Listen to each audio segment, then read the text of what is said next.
జనగామ జిల్లాలో రిమాండ్ ఖైదీ మృతి కలకలం రేపుతోంది. దేవరుప్పల మండలం సింగరాజుపల్లికి చెందిన ఖైదీ మల్లయ్య సబ్ జైల్లో బ్లీచింగ్ పౌడర్ తాగి ఆత్మహత్య యత్నం చేశాడు. ఎంజీఎంలో చికిత్స పొందుతూ మృతి చెందాడు. జైలు అధికారులే చంపారని కుటుంబ సభ్యులు ఆరోపిస్తున్నారు. సబ్ జైలు అధికారులపై చర్యలు తీసుకోవాలని మృతుడి కుటుంబ సభ్యులు ఆందోళనకు దిగారు.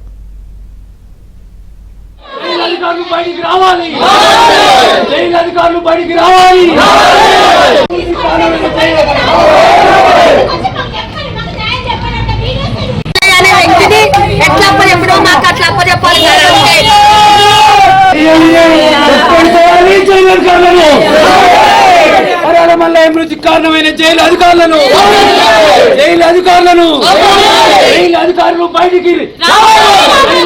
బయటికి రావాలి.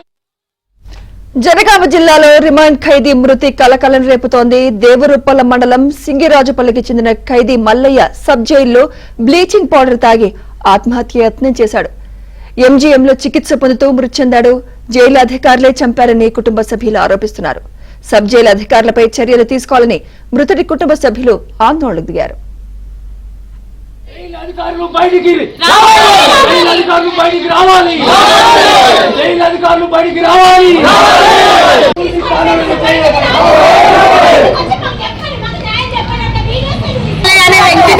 ఎట్లా